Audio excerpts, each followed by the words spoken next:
이제 하나님의 말씀 받도록 하겠습니다. 누가복음 10장 25절부터 37절까지 15장 25절부터 37절까지 제가 먼저 하나님의 거룩한 말씀 읽겠습니다.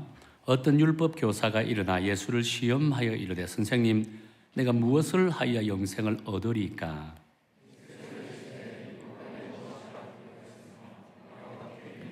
대답하여 이르되 내 마음을 다하며 목숨을 다하며 힘을 다하며 뜻을 다하여 주 너희 하나님을 사랑하고 또한 내 이웃을 내 자신같이 사랑하라 하였나이다.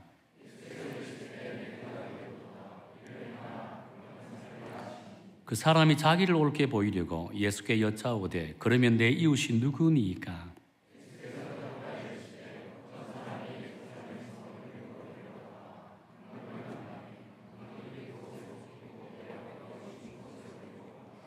마침 한 제사장이 그 길로 내려가다가 그를 보고 피하여 지나가고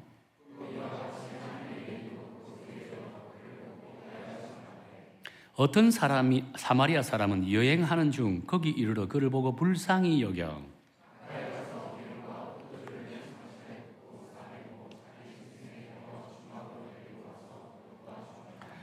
그 이튿날 그가 주막 주인에게 데나리온 둘을 내어 주며 이르되 이 사람을 돌보아 주라. 비용이 더 들면 내가 돌아올 때 갚으리라 하였으니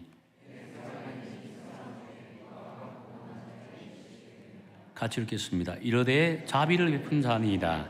예수께서 이르시되 가서 너도 이와 같이 하라 하시니라. 아멘. 하나님 감사합니다. 이제 하나님의 말씀을 또 듣기를 원합니다. 성령 하나님, 이 부족한 종의 생각과 마음과 입술까지 조정해 주셔서 하나님이 하시고자 하는 말씀만 증거하는 귀하고 복된 시간 되게 도와주옵소서. 우리의 마음, 성령님 듣는 자와 전하는 자의 마음을 감화감동시켜 주옵소서. 단순히 하나님의 말씀을 듣는 것으로 끝나는 것이 아니라 삶 속에 적용하고 이 말씀대로 살아가기로 결심하고 결단하는 귀하고 복된 시간 되게 도와주옵소서. 예수님 이름으로 기도드립니다. 아멘. 언젠가 인터넷에 사진이 한 장이 이렇게 올라온 적이 있었습니다. 제목이 뭐라고 되어 있냐면 개와 사람과의 비교라고 하는 사진이었습니다. 중국에서 올린 사진이거든요. 우리 화면에 나와 있는 것처럼 보면 오른쪽에 있는 사진은 2살배기 아이가 길을 가다가 교통사고를 당했습니다. 쓰러졌습니다. 근데 그 길을 어른들이 수십 명이 지나갔다고 합니다. 단 한 사람도 이 아이에 대한 관심을 갖지 않았다고 해요. 결국 이 아이는 목숨을 잃었다고 합니다. 왼쪽 사진은 누런 개 한 마리가 길을 지나가다가 교통사고를 당했습니다. 이 길가에 쓰러졌습니다. 근데 그 옆을 얼룩무늬 개가 지나가다가 그것을 보고 자기 입으로 그 개를 물어다가 안전한 곳으로 옮겼다고 합니다. 한참 동안 그 개가 지나가지 않고 그곳에서 그 다친 개를 돌보고 있었더라라고 했다는 거예요. 이 두 사진을 찍어서 비교하면서 올렸습니다. 여러분은 이 사진을 보면서 무엇을 느끼시나요? 저는 이 사진을 보면서 인간의 부관심의 극치를 보여주는 사진이지 않겠는가라고 본다는 거예요. 여러분, 어떻게 죽어가는 아이를 보고 그냥 지나칠 수 있을까요? 그래서 이런 인간을 두고 좀 심하게 말을 하면서 이렇게 말합니다. 뭐라고요? 개만도 못한 사람이다. 여러분, 놀랍게도 오늘 우리가 함께 읽은 본문에 등장하는 인물들 보면 무관심의 극치를 보여주는 그런 사람들이 등장하는 것을 보게 된다는 거예요. 이 이야기는 한 율법사가 예수님께 질문을 던지면서 시작을 합니다.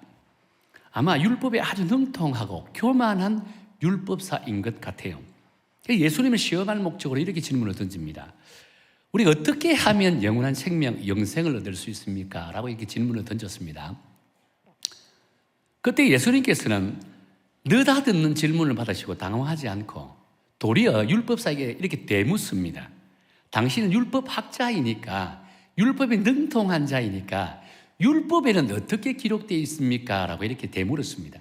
그러자 율법학자는요, 율법사는 아주 자신만만하게 나는 이렇게 율법을 많이 알고 있습니다 라고 하는 의미로 신명기 6장 5절에 나와 있는 말씀, 내 마음을 다하고 뜻을 다하고 힘을 다하여 주 너희 하나님을 사랑하라 하셨나이다 라고 했습니다. 뿐만 아니라 레위기 19장 18절에서도 내 이웃을 내 자신같이 내 몸같이 사랑하라 하셨나이다 라고 아주 자신 있게 나는 이렇게 율법을 많이 아는 사람입니다 라고 마치 보여주듯이 대답을 하게 되었다라고 한다는 겁니다. 사실 율법사는 이 질문을 두고 예수님과 논쟁을 벌이고 싶었다는 거예요. 그래서 예수님께서는 이 질문에 대해서 뭐라고 대답했습니까? 아주 심플하게 대답하죠. 그래, 맞다. 그대로 행하라. 그리하면 살리라. 영생을 얻으리라고 말씀했다는 거예요. 아주 심플한 대답을 주셨습니다. 율법사가 원하는 방향으로 흘러가지 않아요. 율법사는 이것을 두고 끊임없이 예수님과 논쟁을 벌이면서 나는 율법에 뛰어난 사람이다, 박식한 사람이라고 자신을 교만하게 드러내고 싶은 거예요. 근데 예수님은 심플하게 그래, 맞아, 그대로 행하라. 그러면 살리라 라고 말씀하셨다는 거예요. 자, 율법사 입장에서는 지금 민망함을 당했습니다. 지금 무리들, 군중들 앞에서 논쟁을 벌이고 논쟁 속에 들어와야 자기 체면에 서는데 예수님이 심플하게 그래, 맞아, 그대로 행하여 살리라 끝내버린 거예요. 그 민망함을 당했던 이 율법사가 이제 그 민망함을 좀 회복하고, 그리고 이제 대화의 주도권을 다시 한 번 더 갖고 싶어서 이번에는 이웃에 대한 개념에 대한 부분을 이제 정확하게 짚고 싶었다는 겁니다. 예수님께 다시 이렇게 질문을 던지죠. 자, 그렇다면 내 이웃을 내 자신같이 내 몸같이 사랑하라고 하셨는데 도대체 예수님이 말하는 이웃은 누구입니까? 라고 이야기했다는 거예요. 하나님의 말씀에 나오고 율법에 나와 있는 이웃은 누구입니까? 라고 이렇게 질문을 던졌다는 거예요. 아마 그는 자기가 알고 있는 이웃에 대한 개념을 과시하고자 한 의도이지 않겠는가라고 본다는 거예요. 지금까지 나는 이웃을 사랑하고 돕고 베풀고 섬겼다. 나만큼 이웃을 사랑한 사람이 있는지를 보라. 자기 과시를 하고 싶었다는 거예요. 그런데 예수님께서는 그 율법사의 마음을 아셨습니다. 이 율법사가 가지고 있는 이웃에 대한 개념도 정확하게 아셨다는 거예요. 이 율법사에 대한 이웃은요, 사마리아와 이방인들이 제외된 오직 유대인들만을 향한 이웃이라는 개념을 갖고 있었다는 거예요. 그런데 예수님께서는 이웃은 유대인들만이 아니라 사마리아인도 이방인도 다 같이 이웃에 포함된다라고 하는 의미로서 선한 사마리아인의 비유를 말씀하시게 되었다라고 한다는 거예요. 자, 이 비유는 이렇게 시작하죠. 어떤 사람이 길을 가다가 강도를 만나 거의 죽어가고 있었습니다. 때마침 제사장이 거기를 지나갔습니다. 그런데 그 제사장은 당시 모든 백성들로부터 존경받는 제사장이었다는 거예요. 그런데 이런 제사장이 사람이 죽어가고 있는 모습을 보고 못 본 채 그냥 지나갔다라고 했다는 거예요. 두 번째 등장하는 인물이 누구죠? 레위인입니다. 이 레위인은 율법에 능통한 자입니다. 그렇기 때문에 많은 백성들로부터 대단히 윤리적이고 모범적인 삶을 살고 있다라고 인정받는, 존중받는 분이에요. 그런데 이 레위인도 강도 만난 자를 바라보는 순간에 못 본 척 지나갔다라고 했다는 거예요. 마지막 세 번째 등장하는 인물이 누굽니까? 선한 그냥 사마리아인입니다. 사마리아인은 이 이전의 사람들과 달리 사마리아인은요, 유대인들로부터 유대인들이 상종도 하지 않는 그런 인물입니다. 아예 처음부터 무시를 당하는 인물이 사마리아인입니다. 그런데 이 사마리아인이 이 강도 만난 자를 옆을 지나가게 되었다는 거예요. 이 강도 만난 자는 유대인이라고 하는 전제가 있습니다. 지나가는 것을 보았다는 겁니다. 그런데 사마리아인은요, 그 강도 만난 자를 보고서는 그냥 지나가지 않고 상처를 싸매주고 자신이 타고 나귀에다가 이 강도 만난 자를 싣고, 그리고 요즘은 호텔에 가서 끝까지 돌보고 치료해 주었다라고 한다는 거예요. 그렇다면 여러분, 제사장이나 이 레위인은 사마리아인과 달리 왜 강도 만난 자를 보고도 그냥 지나쳤을까? 저는 이 본문의 말씀을 묵상하면서 이 제사장과 레위인은 종교적 무관심 때문이라고 본다는 겁니다. 다시 말해서 형식적인 종교 생활 때문에, 허울뿐이 종교 생활 때문에 이 강도 맞는 자를 보면서도 외면하고 그냥 지나가 버렸다라고 한다는 거예요.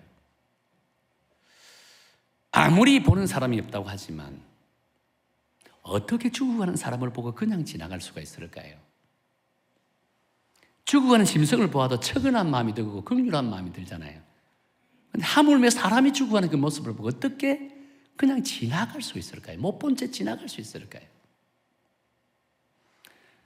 놀랍게도 여러분, 이처럼 냉정한 가슴에서 나오는, 어떻게 보면 종교적 무관심이요, 오늘 현대 교회 안에도 널리 퍼져 있다는 거예요.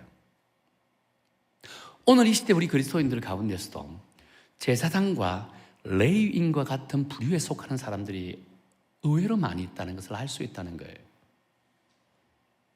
세상이 어찌 돌아가든, 교회가 세상으로부터 어떤 안 좋은 소리를 듣든 그게 나와 무슨 상관이 있느냐라고 생각합니다. 나만 잘 믿고 나만 구원받으면 된다라고 하는 생각, 이런 생각 속에 살아가는 분들이 있다는 거예요. 그러다 보니까 교회가 세상으로부터 사랑이 없다는 말을 듣게 되고, 옛날에는 개독교란 소리를 들었잖아요. 지금은 그 소리도 안 해요. 아예 그냥 교회에 대해서, 종교에 대해서 무관심해 버린다는 겁니다. 여러분, 세상이 기독교에 대해서 대단히 무관심해져 버렸어요.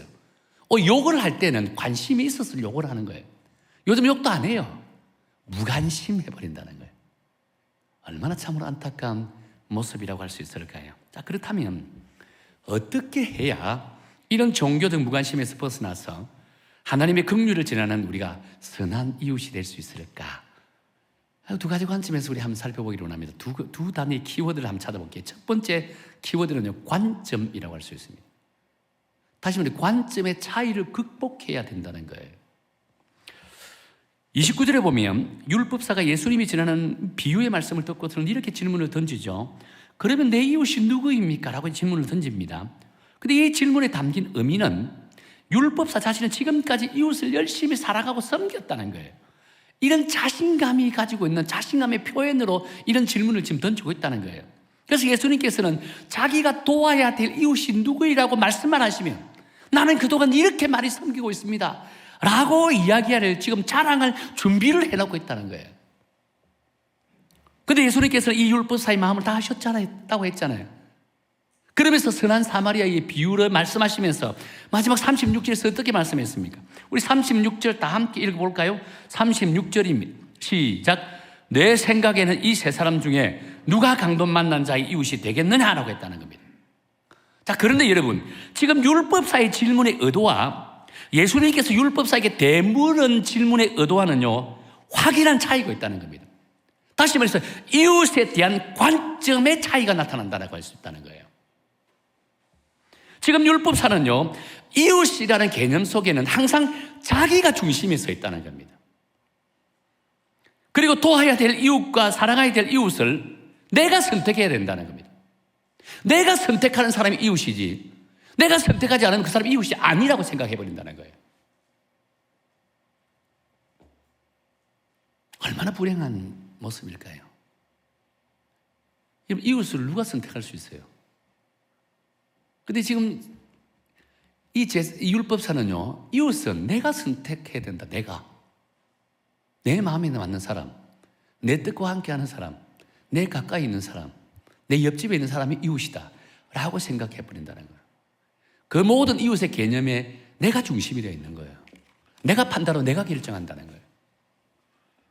오늘 본문의 제사장과 레위인이 강도 만난 자를 돕지 못하는 그 이유에 대해서 우리 한번 봅시다.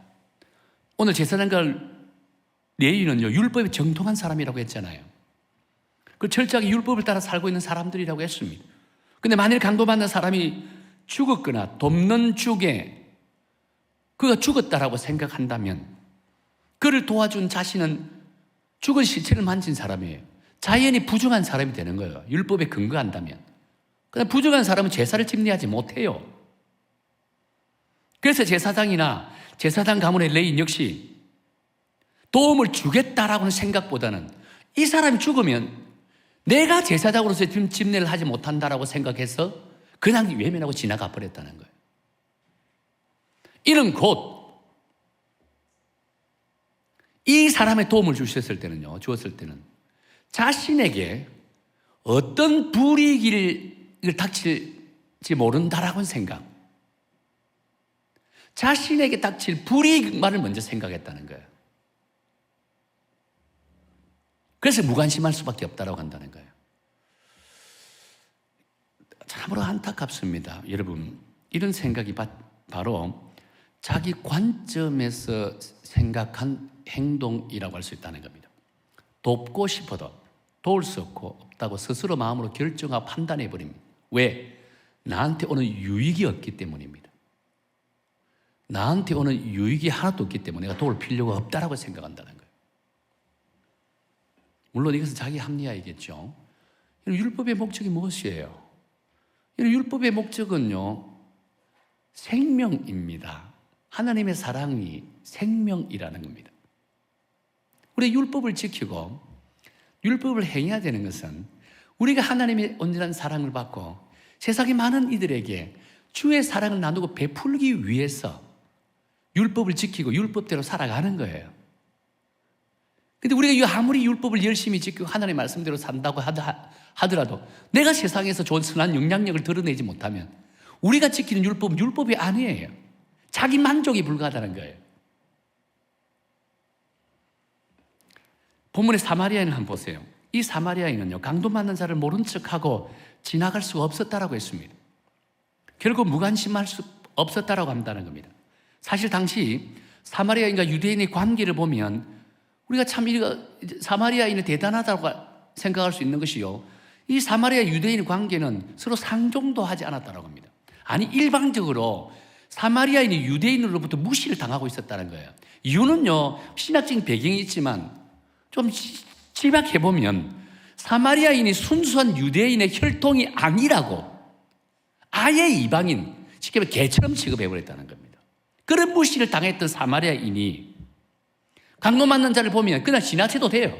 누구 한 사람 원망할 사람이 없습니다. 그런데 이 사마리아인이 강도 맞는 자를 보고 관심을 가졌다는 겁니다. 다가가서 도왔다는 거예요. 왜 그랬을까요? 예수님의 해석은 이 사마리아인은요, 강도 맞는 사람의 입장에서, 내 입장이 아니라 어려움을 당하고 있는 강도 만난 자의 입장에서 생각하니까 내가 그를 도와야 된다는 거예요. 내 입장에서 생각하면 도울 필요가 없는 거예요.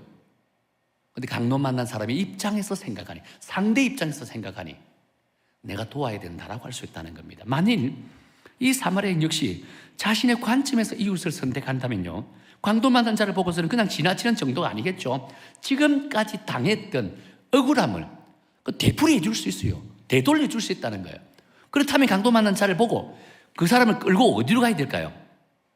아무도 모르는 인적이 없는 저 숲을 속으로 던져놔버려요. 아예 죽도록 내버려 두는 것이 맞아요. 내가 지금까지 당한 것 생각해보면. 근데 여러분, 이 사마리아인은요, 그 강도 만난 자를 보면서 자기 관점에서 생각하지 않고 철저하게 강도 만난 자의 관점에서 바라보니까 그냥 지나칠 수가 없었다라고 한다는 겁니다. 다시 말해서 평소에 자신의 족속을 무시한 유대인이 이전에 그는 고통받아 죽어가고 있는 나약한 한 인간으로 보았다는 거예요. 이것이 오늘 이 시대에 우리 그리스도인들이 정말 성숙한 그리스도인이 되기 위해서 본받아야 될 믿음의 자세라고 생각한다는 거예요. 우리 그리스도인들이 진짜 도전받아야 될 믿음의 자세이지 않겠는가라고 본다는 거예요. 그래서 저는 오늘 본문의 비유를 묵상하면서 지극히 이기적인 종교심에 빠져있는 우리나라 그리스도인들에게 큰 도전을 주는 그런 말씀이라고 저는 이 본문을 통해서 확신을 한다는 겁니다. 얼마 전에 지난주에 제가 우연히 유튜브 영상을 보다가 한 스님이 인터뷰하는 영상을 보게 됐습니다. 근데 호기심이 생겨서 보았습니다. 근데 인터뷰 도중을 항상 보다가 중간중간이니까 제 길을 의심할 정도의 말을 하시는 거예요. 그 내용이 어떤 내용이냐면, 우리 젊은이들은 이 귀담아 들어야 돼요. 젊은이 몇 사람 부류가 사찰을 방문했다라고 합니다. 그 인터뷰 내용이 어떤 내용이냐면요, 사찰에 자기 자기가 있는 사찰에서 일어난 에피소드에 대한 부분을 인터뷰하는 거예요. 한 번은 이 여러 명의 젊은 부류가 사찰에 왔더라는 겁니다. 근데 가만히 보니까 이상한 냄새가 나더래요.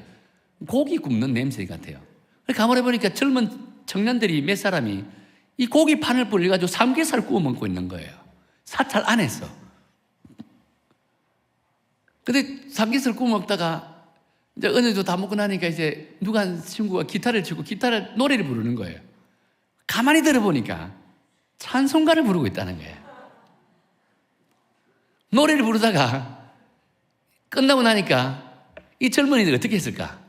큰 소리로 통성기도를 하고 있더라는 겁니다. 그런데 이 스님은 어땠을까요? 아마 일반적인 사람 같으면 소리를 불러가지고 고래고래 지르면서 막 소금을 뿌리고 물로 뿌리가 쫓아냈을 거예요. 그런데 이 스님이 하시는 말씀이 그 청년들을 이해하려고 노력했다는 겁니다. 그러면서 조금이라도 배려심을 가지고 있더라면 내가 그 청년들에게 좀 사찰에서 떠나주면 좋겠다라고 하면 받아들일 수 있을 정도의 자그마한 배려심이 있었으면 좋았겠다라고 했다라고 합니다. 그러면서 가서 이제 청년들에게 사찰에 좀 나가달라 요청했습니다. 그 다음에 어떤 일이 벌어진 것에 대해서 제가 이야기하지 않겠습니다. 저는 그 스님의 인터뷰 영상을 보면서 제 스스로가 얼마나 부끄러운지 모릅니다. 물론 신앙이 있는 분들이 사찰을 방문할 수 있어요. 저도 이렇게 어떻게 가끔 한 번씩 이렇게 등산을 가다 보면 고찰이 있으면 한번 들어가서 보기도 합니다. 문화재 같은 생각이 참 많이 들잖아요. 근데 그것보다 더 중요한 것은요, 우리가 타 종교에 대한 자그마한 배려심 정도는 있어야 되지 않겠는가라고 본다는 겁니다. 그래야 무례한 행동을 하지 않게 되어진다라고 한다는 거예요. 그렇습니다. 우리 그리스도인들은 이런 배려심을 가져야 됩니다. 그리고 이런 배려심을 가지기를 원한다면 우리 이웃에 대한 개념도 나 중심에서 타인 중심적인 생각을 갖게 되어준다는 거예요. 그렇다면 우리에게 이웃이 누구일까요? 우리에게 이웃이 누구일까요? 세상의 모든 사람들이 나의 이웃이 된다는 거예요. 우리 여성교회는 이런 교회가 되기를 원합니다. 이런 성도가 되기를 원합니다. 차별하지 않고 누구나 나의 이웃이 되어서 그리스도의 사랑으로 따뜻하게 다가서서 주의 복음과 주의 사랑을 나누는 그런 성도가 되기를 원합니다. 그런 성도가 이 땅 하나님 나라에 파송받은 선교사다라는 사실을 인식하시고 여러분 모두 선교사적인 마인드를 갖고 이 세상에 주님의 사랑을 나누고 베푸는 그런 믿음의 성도가 되기를 축원합니다. 또 한 가지는 공감이라는 키워드입니다. 다시 말해서 공감대를 형성해야 된다는 거예요. 본문을 자세히 한번 보면 제사장과 레위인 그리고 사마리아의 행동이 각각 다른 것을 보게 되죠. 지금 제사장과 레위인은 눈앞에 강도를 보며 피 흘려 죽어가는 사람을 보고서도 아무런 감정적인 동요가 없었다라고 합니다. 단지 이성적인 판단으로 결정했다는 거예요.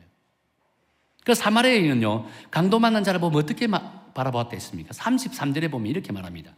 어떤 사마리아 사람은, 그리고 마지막에 뭐라고 합니까? 그를 보고 불쌍히 여기라고 했습니다. 지금 사마리아 사람은 강도 만난 자를 보고 불쌍히 여겼다는 거예요. 이런 이 불쌍히 여겼다는 이 단어는 성경에 종종 등장합니다. 어떨 때 등장하는 줄 아세요? 예수님께서 무리를 바라보실 때, 정말 힘들고 어려운 무리를 바라보실 때 쓰는 단어가 불쌍히 여깁니다. 이 헬라 원어적인 의미는 창자가 뒤틀리는 심정이라고 했습니다. 그냥 단순히 불쌍히 여기가 아니에요. 그들이 가지고 있는 고통이 곧 나의 고통이라는 겁니다. 그들의 아픔이 곧 나의 아픔입니다. 그들의 눈물이 나의 눈물이라는 겁니다. 그러니까 내가 창자가 뒤틀리는 정도의 고통을 가지면서 그들을 바라보았다는 거예요. 이게 예수님의 마음이에요. 여러분, 예수님의 공생의 사역을 한번 보세요. 대부분 이런 공감하는 마음에서부터 시작했습니다. 그분은 왕이시잖아요. 세상 가질 거 다 가지신 절대자이십니다. 그럼에도 불구하고 혹여나 우리가 위압감을 당할까봐 이 땅에 오실 때도 낮고 천한 모습으로 오셨습니다. 뿐만 아니라 우리의 삶을 공유하기 위해서 공생의 기간 동안 가난하고 소외받고 병든 자들과 함께 하셨습니다. 그들의 고통을 곧 당신의 고통을 삼으셨습니다. 그들의 눈물을 당신의 눈물로 받아주셨다는 겁니다. 뿐만 아니죠. 세상을 떠날 때도 마찬가지였습니다. 황금마차를 타고 하늘로 올라간 것이 아니었습니다. 온 백성의 죄를 대신 짊어지기 위해서 차디찬 십자가에서, 그 고통의 십자가에서 그 눈물의 십자가를 지셨다는 거예요. 그분은 단 한순간도 당신 자신을 위해서 살지 않으셨습니다. 고통받는 우리 인간의 무리를 위해서, 죄로 인해 죽어가는 우리를 위해서 사셨다는 거예요. 이것이 바로 세상과 공감하는 예수님의 참 사랑의 모습이라고 할 수 있다는 거예요. 사랑하는 성도 여러분, 우리가 진정 세상을 향해 선한 이웃이 되기를 원한다면 바로 이 공감하는 마음을 우선적으로 가져야 된다는 거예요. 내 이웃의 아픔을 나의 아픔으로 여길 줄 알아야 되는 거예요. 내 이웃의 슬픔을 나의 슬픔으로 받아들여야 된다는 거예요. 내 이웃의 눈물 나의 눈물로 인식해야 된다는 거예요. 그럴 때 비로소 선한 이웃이 될 수가 있다는 거예요. 또한 예수님의 참된 사랑을 전하고 무엇보다도 이 세상 속에 그리스도인으로서 선한 영향력을 드러내는 하나님이 찾으시는 선교사가 될 수 있다는 거예요. 우리가 선교 성도 여러분 모두는 이런 하나님이 찾으시는 선교사로서의 삶을 살아가시길 예수님 이름으로 축원합니다. 오헨리가 쓴 단편 소설 중에 강도와 신경통이라는 소설이 있습니다. 이 내용이 아주 재미있습니다.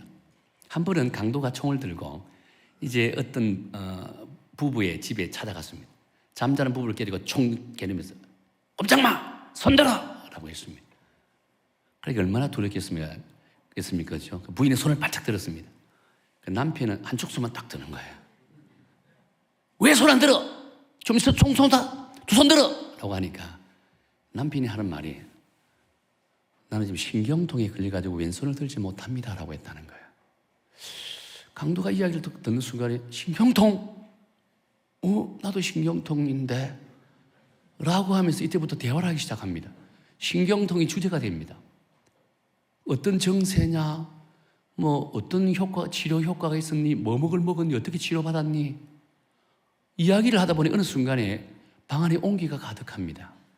듣고 있던 아내는 부엌으로 가서 맛있는 빵과 커피를 가지고 대접합니다. 한참 이야기하다 보니 어느 순간 해가 밝고 오릅니다. 강도가 일어나서 악수를 하고 빨리 건강 회복하세요 라고 하면서 돌아갔다고 합니다. 이것이 공감입니다. 공감하는 마음을 가지면 강도와 집주인이 서로 친구가 될 수 있다는 거예요. 그래서 우리 그리스도인들의 가장 필요한 것이 이 공감이라고 하는 단어라고 할 수 있다는 겁니다. 사랑하는 성도 여러분, 우리는 이웃에 대해서 어떤 마음을 가지고 있습니까? 우리가 예수님을 믿는다는 것 때문에 혹시라도 이웃을 동떨어진 세상으로 간주하고 있지는 않습니까? 우리만이라는 허울 속에 빠져서 진정한 이웃을 바라보지 못하는 참으로 안타까운 제사장과 레위인 같은 삶을 살고 있지는 않으신지요? 분명한 것은요, 우리가 그리스도인이기 이전에 우리 역시 이 부천 지역에 속해 있는 공동체의 한 멤버라는 사실 꼭 인지해야 된다는 겁니다. 그렇다면 소외받고 있는 어려움 당하는 자를 만나게 될 때 우리가 품고 있는 예수님의 따뜻한 사랑을 함께 나눌 수 있고 내가 가지고 있는 자그마한 물질도 함께 나눌 수가 있다는 거예요. 이 공감이라고 하는 마음을 가지게 될 때 그런 사람이 보면 그 사람이 곧 나의 가족이요, 형제요, 동료로 보이기 시작한다는 거예요. 그렇다면 우리를 통해 하나님의 영광이 드러나게 될 것이고 곧 우리가 이 땅에 하나님이 찾아지는 정말 진정 선교사가 될 수 있다고 한다는 겁니다. 우리가 선교 성도 여러분 모두는 정말 이런 공감하는 마음을 갖고 이 시대 하나님이 찾아지는 온전한 선교사로서의 사명을 감당하는 그런 믿음의 성도가 되기를 축원합니다.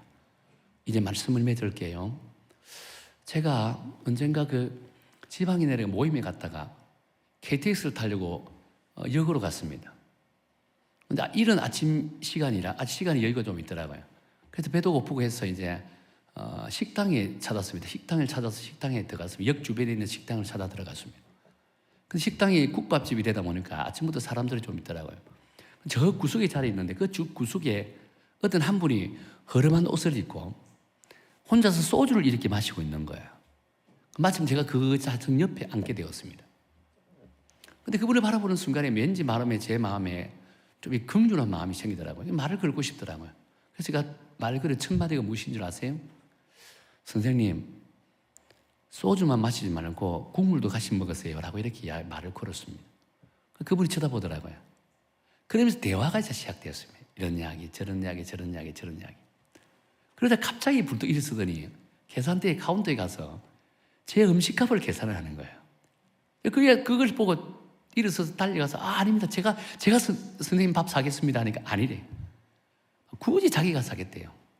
그러면서 하는 말이 정말 고맙습니다라고 한 정말 고맙습니다. 저한테 뭐가 고맙습니까? 제가 몇 마디 대화만 나누는데 고마운 이유를 이야기하더라고요. 자기가 조선족인데 한국에 들어온 지 2년 됐대요. 2년 됐다 보니 자기가 일하는 곳이 뭐 공사판이겠죠. 지금까지 2년 동안 단 한 사람도 자기가 진심으로 따뜻하게 다가온 사람이 없었다고 합니다. 제가 처음으로 진심으로 따뜻하게 다가왔다고 합니다. 너무 고맙다는 거예요. 그래서 식사를 대접하고 싶다고 한다는 거예요. 그래서 제가 사양하지 않고 밥을 맛있게 얻어먹었습니다. 그런데 KTX 타고 이제 집으로 돌아오면서 그분을 생각해 마음이 참으로 아팠습니다. 우리나라가 어떻게 언제부터 이렇게 되었을까라고 생각했습니다.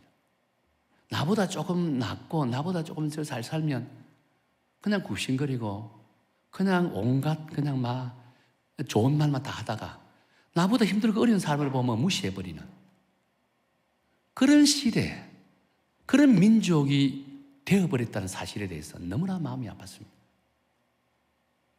저는 이것은 우리 교회의 책임이지 않겠는가라고 봅니다. 우리 그리스도인의 책임이라고 생각한다는 거예요.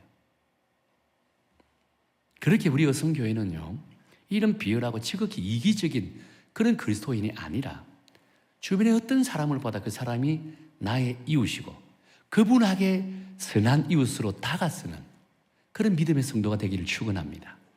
특히 소외받고 힘들고 어려운 사람들을 바라보면 예수님의 따뜻한 마음으로 다가서서 함께 대화하고 함께 사랑을 나누고 함께 정말 따뜻한 정을 나눌 수 있는 그런 믿음의 성도가 될 때 그런 성도가 이 땅에 하나님이 찾으시는 선교사라고 될 수 있다는 겁니다.